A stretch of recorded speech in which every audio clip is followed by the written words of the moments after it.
Thanks for joining me here on Conversations for Yoga Teachers. I'm your host, Karen Fabian, the founder of Bare Bones Yoga. I'm an experienced registered yoga teacher with over 15 years of teaching experience, a certified personal trainer, and an entrepreneur. My mission is this: to help you develop into a purpose-driven, confident yoga teacher, one who truly understands anatomy and how to share it clearly and confidently so that you can help your students learn and, as a result, grow your impact and connection. I strongly support and value the uniqueness of all individuals and provide a safe community where diversity is embraced. Through my mentorship and signature program called the Blueprint Learning Program, I help yoga teachers build their skills in the area of learning anatomy, and along with that, help them learn important business skills and personal development ways of being that will transform them into purpose-driven teachers who make a big impact. On the podcast here, you'll get a blend of both anatomy learning, stories from teachers, interviews with others in the field, and a dose of personal development. For more information and to get on the wait list for any of my programs, see my website, barebonesyoga.com. Hi, everybody. Welcome to Conversations for Yoga Teachers. I am your host, Karen Fabian, and this is episode 123. So I'm recording this on Monday, March 29th, 2021. And as always, I hope you had a really good weekend. Today it is super windy. So if you hear any background noise, that's what it's due to. It's just been crazy wind. In terms of just things in general here, I know for some of you, because I've gotten some DMs and comments on my social media pages, you know that for the past, actually today is 3 weeks that we've had our new rescue dog, Coco, and he is doing really well. I was just saying to Ben the other night, I remember the first couple of days we had him, he literally couldn't walk down the street without being terrified of the cars. And now he is just so confident. He walks down the street. He loves to meet people. He's just really grown and blossomed and developed. So that's just been really great to see.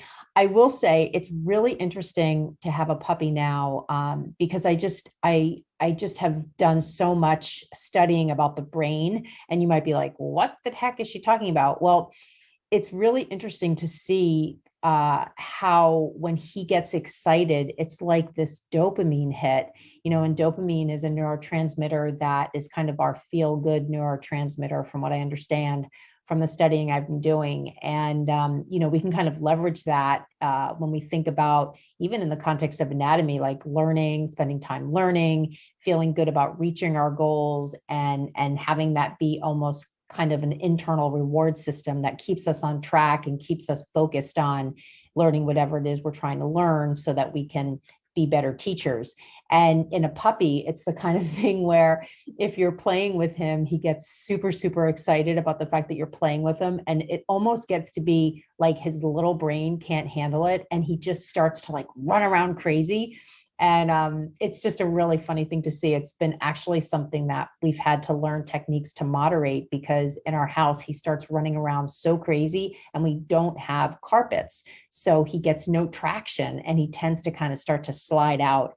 And I don't want him to get hurt, of course. So we've developed some different techniques for kind of breaking the cycle when he starts to run around crazy. So anyway, it's been a lot of fun. If you do want to follow along with his adventures, you can go to his Instagram page, which is at Coco Rescue Pup on Instagram.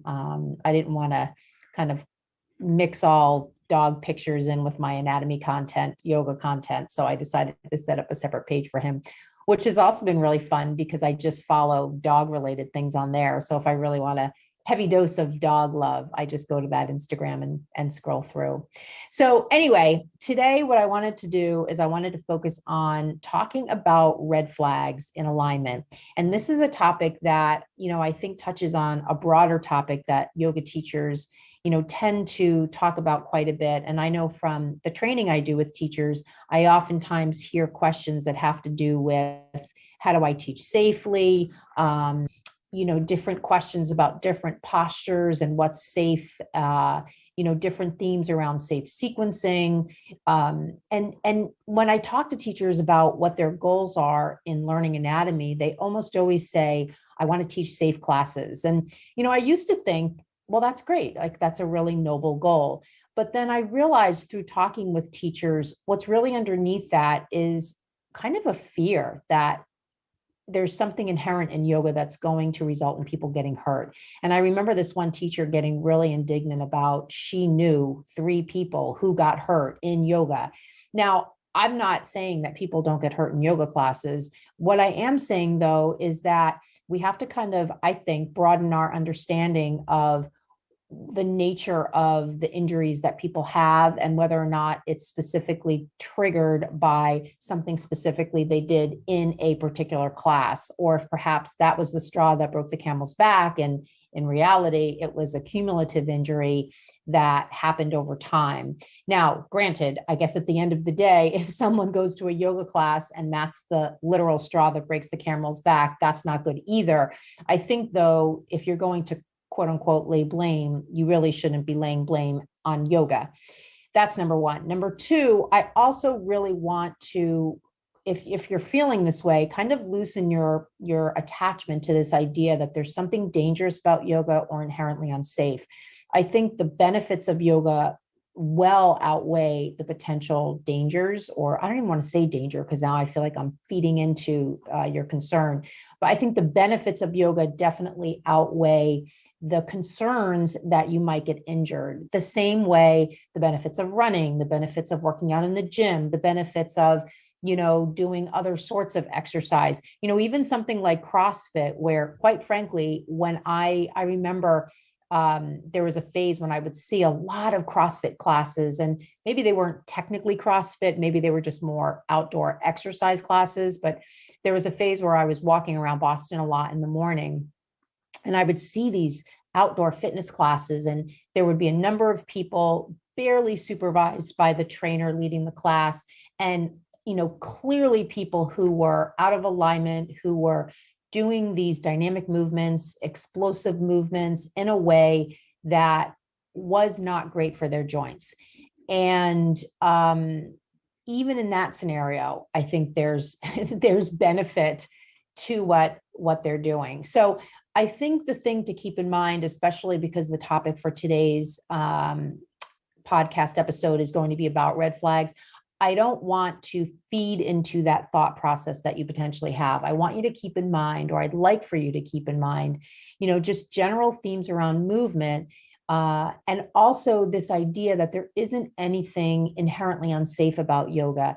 I think that there are good decisions you can be making as a teacher about what you offer people, keeping in mind some of the challenges that many people have, and simply, not offering people certain things in group classes or online classes where you really can't be there to support them.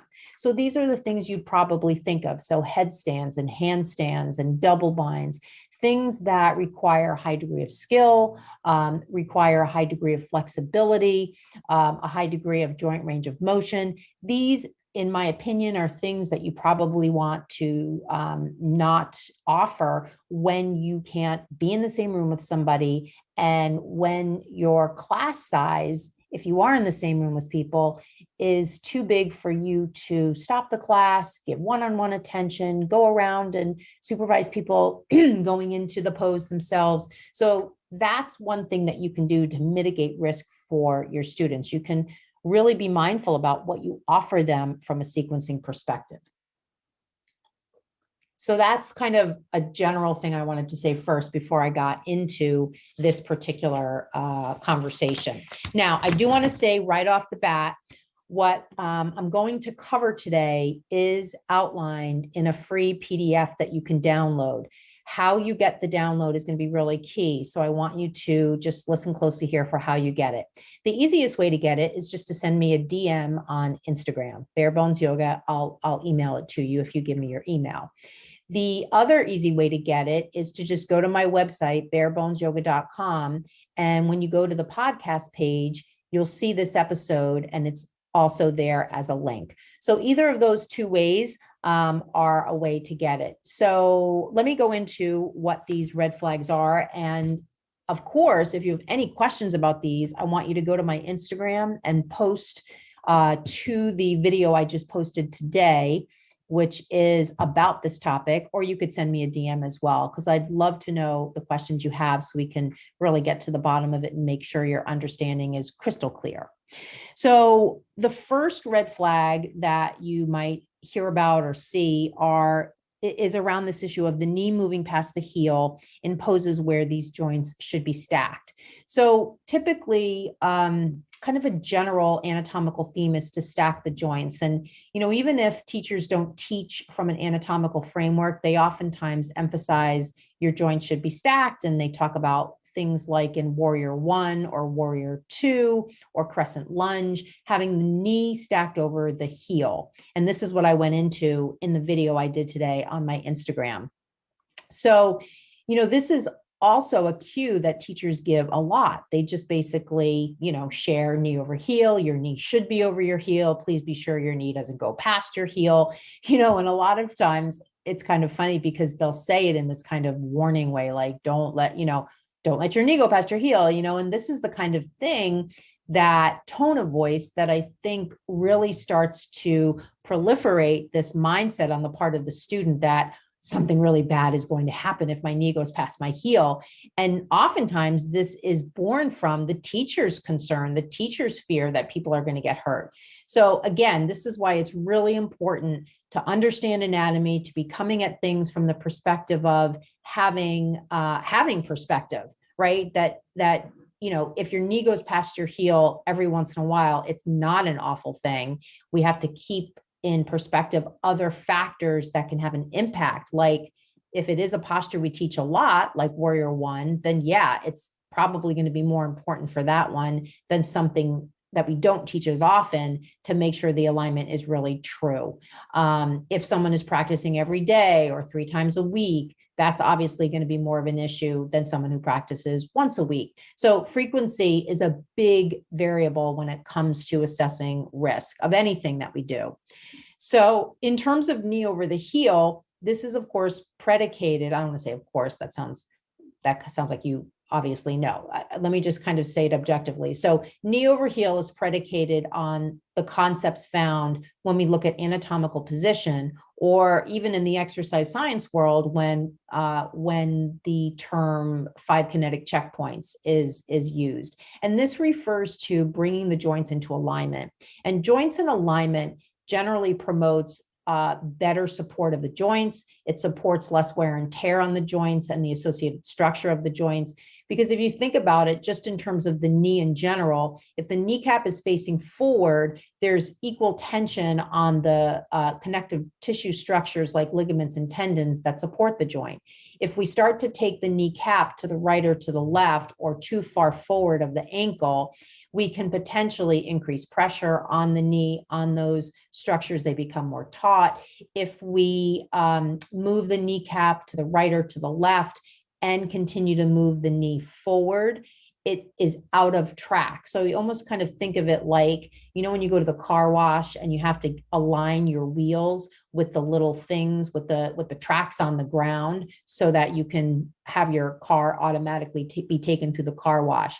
I want you to think about that tracking when it comes to your knee. And when people talk about good tracking of the kneecap, good tracking of the patella, it's similar to that concept of the car wash. You're looking to keep your knee moving straight ahead so that the associated structures on the right and the left side, the lateral and medial aspect of the kneecap, are kind of working in concert with the movement of the knee in general.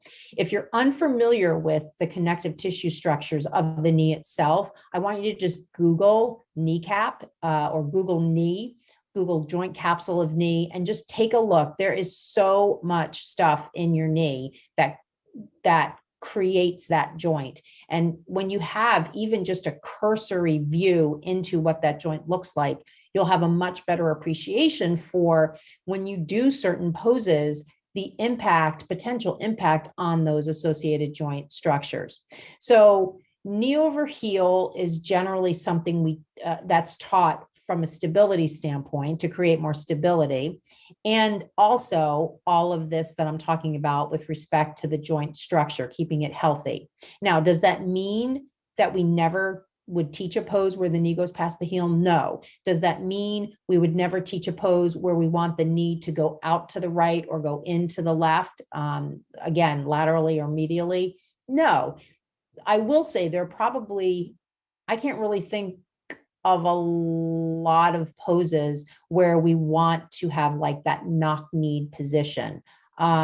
I can think of one in general. If you lay on your back and wrap your right leg over your left like an eagle and then grab your feet, sometimes that's a stretch done where the knees are quote unquote knocking in. That's internal rotation of the hips. And then when we internally rotate the hips, we get the resulting internal rotation of the knees. Outside of that, I don't think I can really think of a posture where we are intentionally asking people to internally rotate their hips. I guess to a certain extent, Gomukhasana, because Gomukhasana in the seated position is basically the same thing that I'm describing when you lay on your back and you wrap your right leg over your left and then you grab onto the feet. So be that as it may, this is a little bit about the background of knee over heel. Now, I will say this, keep in mind, this idea of knee over heel creating more stability is true. That is a true concept. You can just practice it yourself. Try warrior one with your knee over your heel, and then try warrior one with your knee way past your heel. You'll most likely feel a lot steadier if your knee is over your heel. Now, that doesn't mean, again, we have to keep the big picture in mind and we have to loosen our attachment to absolutes. There really are, I don't want to say there aren't absolutes in movement, but I think when we teach from absolutes, it becomes a tricky territory. So a perfect example of that is the shoulder. When we have the shoulder over the wrist, that's essentially like the knee over the heel. That's a really stable position. We see that in cat pose, cow pose, plank pose, shoulder over wrist. However, what's down dog? Down dog is shoulders behind wrists. So in down dog, we don't have the joints aligned. And what do we gain from that? Well, what we gain is increased flexibility, because once we move from plank to down dog, we're talking about emphasizing flexibility in the hamstrings, emphasizing flexibility in the shoulders. What do we lose when we go to plank, or what do we gain when we go to plank? We gain stability and strength. We lose a little of the focus on flexibility. So this is a really good, moving people from plank to down dog is a really good practice in helping them appreciate, and as a teacher, helping you appreciate the difference between focusing on stability and focusing on flexibility. Plank stability, down dog flexibility, plank stability. Now, of course, each of those poses has elements of the converse. Plank has elements of flexibility to a certain extent, and down dog has elements of stability. But we can see as we shift from one to the other that there's nothing inherently bad or wrong in having the joints aligned or not. It's just that these are different qualities that different poses have. And this starts to speak to why we would cue things in a particular way for a particular pose, and ultimately gives you what you need in terms of what I always talk about, which is the why behind the cue, so that your cues are coming from a place of you knowing the why behind the cue, which is a much more powerful way to present a cue than just saying, keep your knee over your heel. Now, don't let your knee go past your heel. I see some of you with your knee past your heel. Don't do that. That's going to damage your knee. And then if someone were to say to you, well, why do you have us have the knee over the heel? You would just say, well, that's what I was taught. I don't know. I do not want you to be that teacher. So that's why I'm going into all this conversation. So that's number one, knee moving past the heel in poses where the joints should be stacked. So number two is excessive movement of the spine. So let's first take a look at the spine itself. So we've got cervical spine. We've got 7 of those vertebrae. We've got thoracic spine. Of course, we've got 12 of those because they connect to the ribs. We've got 5 lumbar vertebrae. Now, in terms of general qualities of the spine, the cervical spine is pretty flexible. Those vertebrae are pretty small compared to the thoracic. Those get a little bigger, and we don't have a lot of thoracic flexibility because we've got that thoracic cage structure, which is the vertebrae and the ribs, creating essentially the cage that houses the lungs and the heart. And then we go below to the 5 lumbar vertebrae, which are really big and thick because they're supporting all the weight above it. And we do get some flexibility in the lumbar spine, especially compared to the thoracic.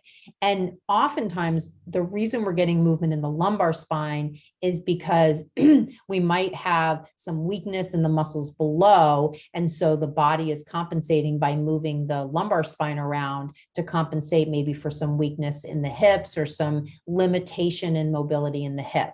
This is a really important concept that I want you to keep in mind, because it really speaks to the fact that if the body has limited range of motion in one part, it's going to look for range of motion in a different part, usually the part that's closest to it. So in this case, if you've got some limited range of motion in your hip and you're looking to run or do yoga poses or whatever it is, whatever kind of movement, or even just walking around your house, if you've got limited range of motion somewhere, in this case, the hip, you might start to get motion from the low back when you do certain movements as the body's way of kind of working around the damage.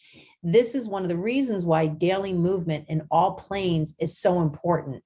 And another reason why whatever you're doing for intentional exercise, whether it's yoga or running or CrossFit or whatever, it's important that you include regular movement in all planes. Let's just say you were just running all the time. That's basically moving in the sagittal plane. There's not any transverse plane movement there. So it's really important you include that in what you do for workouts on other days of the week or as an additional component of what you're doing. You want to give your joints movability in all planes. Otherwise, they get just kind of the same thing over and over again. And this is where these other compensatory things start to show up. The hips only start to be able to move well in this sagittal plane, not in the transverse plane. You try to do something in the transverse plane, like lunging side to side, don't have a lot of range of motion there. You might start wiggling through your back, your low back, as a way to compensate.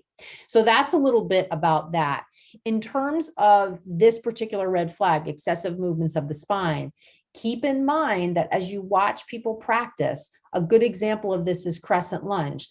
Let's say you have them come to crescent lunge and you want their shoulders to be stacked over their hips, but instead what you see is their abdomen protruding forward and this big sway back in their low back. This can sometimes happen if people just aren't aware of the proper alignment. They're not hearing your cues for proper alignment.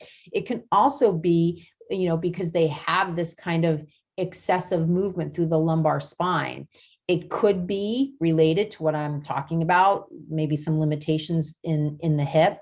It could also be that the muscles in the lower back that create that sway back, let's call it what it is. A sway back is an excessive lumbar spinal extension. And if you have too much spinal extension, and you're not doing something like wheel pose or dancer's pose where you want a lot of lumbar spinal extension, it sometimes happens at rest. Let's say you just look at somebody standing up and you see that big sway back. That can be because of overactive erector spinae muscles in the lumbar area. So this is why when you take somebody into crescent lunge, if you see excessive sway back, it could be because of those overactive muscles in that lumbar region.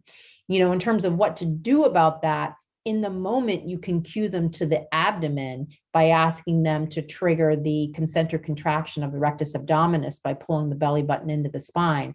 That should counteract the lordosis in the low back.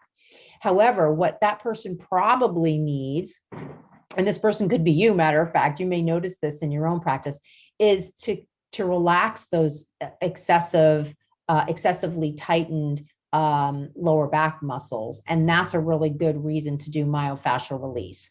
That's a whole other topic. I'm not going to go into it. I've done other podcast episodes about myofascial release and the techniques and fascia in general. Let's just say for right now, that is a technique that you could use for a private student, for yourself.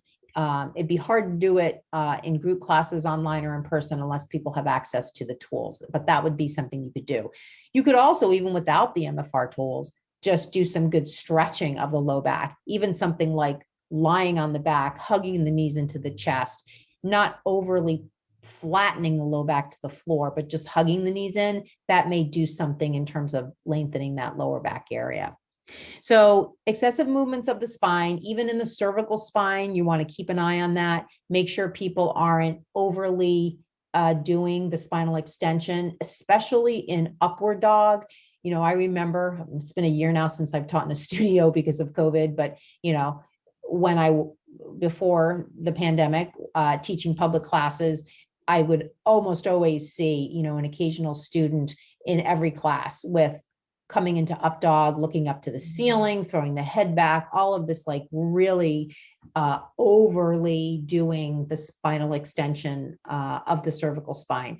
I really, really encourage students to just look straight ahead, unless these movements are part and parcel of the pose. I really tend to have people stay more in the midline, stay more in kind of in the middle zone in terms of joint movements. So for something like up dog, having them look straight ahead, something like dancers, having them look straight ahead. Of course, when they come into wheel, they're going to take their neck into spinal extension, as well as thoracic, as well as lumbar, because that's part of the pose. However, in other postures where it's not part of the pose to, let's say an up dog, look up to the sky, doing that, especially over and over and over again, that's a great example of a movement that can create cumulative wear and tear. And it's not necessarily anybody's fault. It really, though, does, I believe, lie in the domain of the teacher to be looking for that kind of excessive movement and to be coaching people away from that and giving them reasons why, not giving them these kind of warnings that are just kind of lacking rationale and just are meant to kind of instill fear in the student or to make the teacher feel like I'm the authority, I know more. Really just educating people, hey, if you are constantly looking up in upward dog, you're bringing your cervical spine into an excessive movement of extension, and that can over time create wear and tear on the discs that are between the vertebrae. And so to maintain healthy neck movement for the long term, especially if long-term yoga practice is your plan as a practitioner, as a person, as a healthy person, keep the gaze straight ahead when you come into up dog. That's just one example there. So those are things to look for in terms of excessive movements of the spine. And I'll just say one more thing here. It also works the other way in terms of the cervical spine, meaning looking down. Because we look down at our phone a lot, because we're hunched over our computer a lot, we do kind of sit in this neck flexion position, neck flexed position a lot. And so this is something that, because we do it in life, we also tend to do it on the mat. And so people come into plank and low plank, for instance, and let the chin drop. People even in standing in Tadasana, let the chin drop. This is part of, the body is just used to doing the same thing over and over again. And unless you're watching, you will miss the opportunity to cue people out of that. So you really want to keep the head neutral with respect to the shoulders, to not, kind of do the opposite of what we're talking about. Before we were talking about excessive extension, now we're talking about excessive flexion, just in general, kind of work to keep people in the middle of their range of motion rather than taking them to the end range. So that's number 2. Number 3, we kind of already talked about, which is excessive kneecap tracking, which takes the kneecap off center. So that's what I was referring to before when I was talking about keeping the kneecap centered and not creating undue wear and tear on the ligaments on the sides of the knee that are responsible for keeping the stability of the knee, the integrity of the knee itself. Now, I will say this, I didn't go into this when I talked about the knee issue in step 1.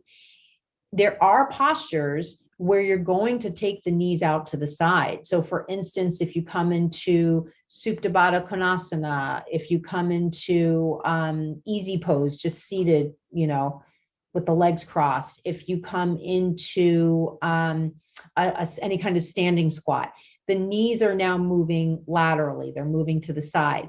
Keep in mind, or even half pigeon, right? When you come to half pigeon, keep in mind, You want those movements to be originating at the hip. You don't want the movement to be coming from the knee. The hip is a ball and socket, and it's made for that external rotation. The knee can do that pseudo external rotation, but it's not 100% suited for it because it's different joint type. It's a hinge pivot. So if you want people to come into standing squat or goddess pose, whatever you're calling it, or balasana, which is that really deep squat, or half pigeon, really emphasize, have them open from the hip first, and the knee will then follow. So that's a little bit about that. The next one is going beyond the available range of motion in a pose and sitting in the end range of a joint. So this is definitely something you want to watch for. And it doesn't always happen in people who are pretty flexible, but those are the folks that you're going to see it in a lot. You're also going to see it in people who have a natural level of flexibility and lack a lot of awareness and knowledge about yoga practice. So these are people who, let's say someone comes to yoga, they have a good general sense of flexibility, but they're a new student. You might see them in that half pigeon towards the end of class, just kind of slumped in it, kind of with no integrity to the posture itself, no shape. You might see people in a low lunge, like a lizard lunge type thing, just really kind of slump towards the floor with their knee moving way past their heel, with their straight leg thigh just slumped on the floor. These are all signs that sometimes you will see in people who maybe aren't listening to the cues you're giving. They're kind of checked out. There are sometimes people who are motivated by the deeper I go in the pose, the more flexible I'm going to get, which really isn't true. However, it is something that people do believe. And sometimes when you see people in these kinds of positions, that's what's motivating them. So, these are all things that you want to be watching for, especially if you're in the same room with people teaching. If you're teaching online and you can get eyes on them, this is something to watch for. And keep in mind too, if you're teaching online and you can't see people because they have their camera shut off or however their cameras arranged, you can still speak to it. Part of being a good teacher is anticipating, and part of being a knowledgeable teacher around anatomy is anticipating the kinds of things that people are going to do when they come into certain poses, simply because you understand the anatomy behind the pose. So an example of that is if you're teaching lizard lunge and you understand anatomy, you're going to know the potential things that people are going to do in lizard lunge that are potentially quote unquote out of alignment or that fall into this red flag category. And because you know that, because you understand anatomy, you're going to basically give the cue out anyway. So you're going to teach the pose, and then you're going to say maybe something like, notice as you come into this, please keep your back leg, the straight leg, off the floor, engage the muscle of your thigh, keep your front knee set over the heel with the kneecap tracking straight ahead. You could even say something like, I know that these poses seem to emphasize flexibility. See if you can find a middle ground where you have a little bit of stability and a little bit of flexibility, and the entire pose feels supported, right? So that is speaking to the people who are going into that pose thinking the only way I'm going to get a benefit from this is if I go really, really deep into it. You want those folks to understand that that kind of approach to yoga over time is only going to wear and tear on their joints. And that is not something that you want your students to experience. So then the last thing is the last kind of red flag to look for. And I definitely see this. And I know that this is not something that people, I really firmly believe this is not something that people are doing on their own. I firmly believe it's something they've picked up from cues teachers have given them, and now they've just made this part of their practice. And that is depressing the shoulder blades when the shoulders are in flexion. So what this has to do with is, for you as a teacher, it has to do with you understanding the anatomy of the shoulder, the movements that the shoulder makes, and the movements that the scapula make. And it has to do with really in the industry, a lack of understanding around the anatomy of those two things, and therefore cues that teachers give, specifically the cue to drop the shoulder blades when the shoulders are in flexion. Where I see this a lot is students who are in downward dog, and I look at them from the front and I can see that they've depressed their shoulder blades and they've created this kind of boxy neck look, versus a student who doesn't have that thought, who hasn't heard cues to drop their shoulder blades in down dog, and they just let their shoulder blades naturally move. The natural movement of the scapula is upward rotation when the shoulders are in flexion. And so when you're in downward dog, when you're in warrior one, when you're in chair, the scapula will upwardly rotate. That may look like they have a little bunching around the neck, but unless you have someone who has excessive scapular elevation, in my view, and this isn't even really my view, this is just facts about anatomy, you don't want to be asking them to drop the shoulder blades. That will start to pull the head of the humerus away from the cup of the scapula, the glenoid fossa, and that creates joint instability. So you really want to, step one is to understand the anatomy of the joint itself. Step two is to understand the movements of the scapula. And then step three is to understand how they all work together. Once you understand that from an anatomical standpoint, you'll be better able to cue people, and you'll also be able to understand the nuance. Whenever I bring up this subject, I inevitably get people, even in trainings, who are, even physical therapists and nurses and movement professionals and other disciplines. And they'll say, yeah, but what about if somebody has excessively elevated excessive tightness in their trapezius, their upper traps? Or what about someone that has, a hypertonic levator scapula? Yeah, of course, let's use our heads here, people. Like, this is not about gotcha moments. Like, I'm not saying these things because I want you to try to prove me wrong, or I'm not trying to prove you wrong. I'm sharing information, and it always kind of makes me laugh when I am in those kind of situations and trainings.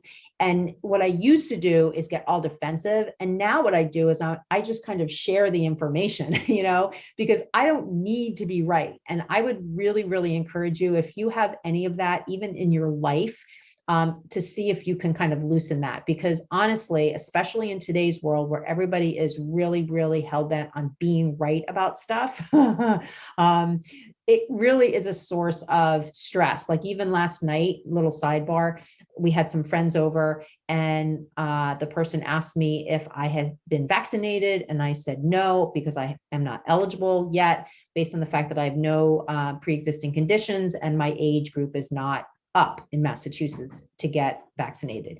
And this person began to go into several things that they had heard on TV from this person that they really value, who's always on a particular show, and started going into all this data about the spread and, of coronavirus and how it works with the vaccine. And I started to kind of go back with information that I had from things that I'd been looking at. And it started to get into a little bit of a back and forth that was a little bit heated. And in my head, I just said to myself, stop, let it go. It doesn't matter. And I just stopped the conversation in terms of my contribution being different from the other person's point of view, and just kind of just went into the aha mode. Oh, interesting. Because honestly, I don't need to be right. I'm going to live my life and do it in a way that I want to. So and it doesn't matter to me, what other people are thinking and believing. So I would just say, in regards to that particular topic, because it is a dynamic that can happen so often, try that if you're feeling undue stress getting into these back and forths with people. It does, though, apply when we talk about anatomy. And sometimes we get into these back and forths with colleagues, or in trainings, or in conversations with other teachers. And, keep in mind, my approach is, I'm not really here to be right. However, I am here to have integrity as a teacher, to have a rationale behind everything that I offer. And that rationale is born out from knowledge, not from just stuff I picked up on YouTube, or, hearing from other people, or picking up on cues that other people said. So I would really encourage you to find an approach that you really feel holds you at a really high level in terms of your integrity as a teacher. And you've got to decide for yourself what that is. I can't create that for you. I can only share what I do as a way to maybe give you some ideas. So in terms of this whole thing, I'll just kind of wrap up this episode just with a little buttoning up of this last topic around shoulder movement. You've got to just, in my opinion, it's really important that you understand the anatomy here, and that, yeah, if you see students that have excessive scapular elevation because of maybe hypertonicity in their upper traps or their levator scapula, fascia that really hasn't been mobilized at all, yes, you are, of course, going to ask them to, can you relax your shoulders a little bit? Can you just slightly let your shoulder blades move down your back? I don't think, though, in those situations, it's helpful to say things like drop your shoulders or push your shoulders down, or things that are going to create an excessive action on your students. Because what that oftentimes does is it brings them into too much of the other. And now you've got something where you've got to correct them the other way. So, it's kind of like, I always liken it to, I grew up making spaghetti sauce. And, when you make spaghetti sauce like me, which is basically just from your head versus a recipe, you're always adding a little more of this and, kind of tasting and then adding a little bit more. And it's kind of like that in my opinion, when you're teaching people, you're kind of giving the cues to kind of coach people towards the desired action. However, if you give cues that are going to take them too far in the other way, it's like adding too much salt or too much sugar to a recipe. Now you have to go backwards, and you don't really want to do that. It's not a good thing in movement, and it's definitely not a good thing in cooking either. So that kind of wraps up the last piece, and that wraps up kind of our overall review. The review I wanted to present you with in terms of red flags to look for in teaching. So I want to remind you what I said at the top of this episode, which is I want you to download the PDF that goes along with this, and to get it, DM me on Instagram, or you can also go to my website, go to the podcast episode page for this episode, and you will see the link to download this guide.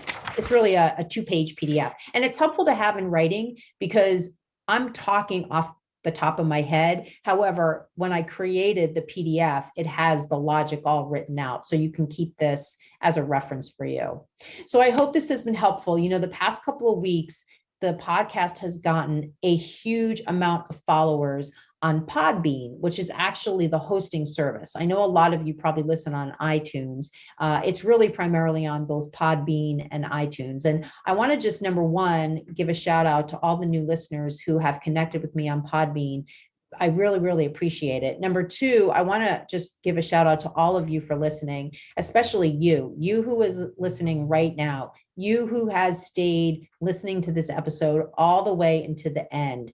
You who is probably, because you've listened to this episode to the end, probably someone who listens to a lot of my episodes until the end. And I just really, really want to acknowledge you, because it really shows a commitment to learning. It shows a commitment to growing, to continuing to invest in yourself. And I cannot tell you how important that is. The more studying I do about the brain, I cannot even tell you how important it is for us to continue to be learning.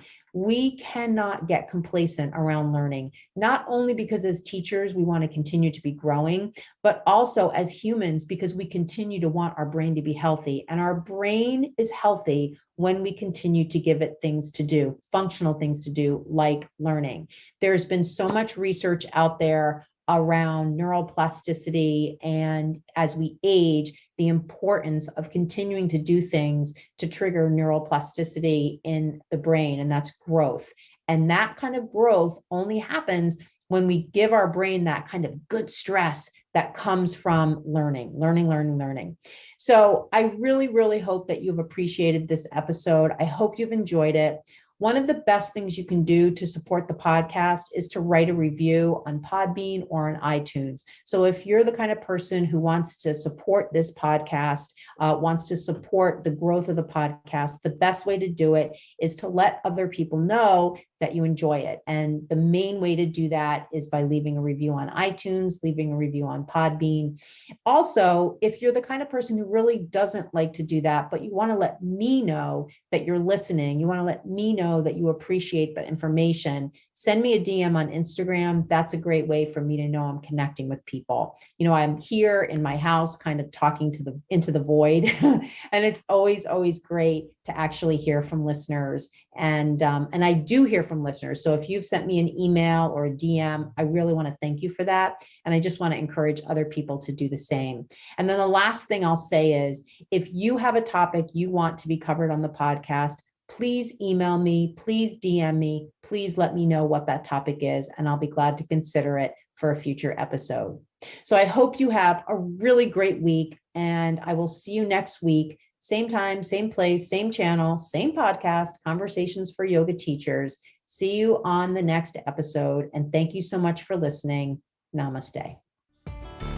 Thank you so much for listening to Conversations for Yoga Teachers. I am your host, Karen Fabian, and I just want to remind you, if you would like to get on the wait list for my 2 premier programs, the Blueprint Learning Program and my mentorship program, all you need to do is visit my website, barebonesyoga.com, and the links to get on the wait list for both of these programs are right on the homepage.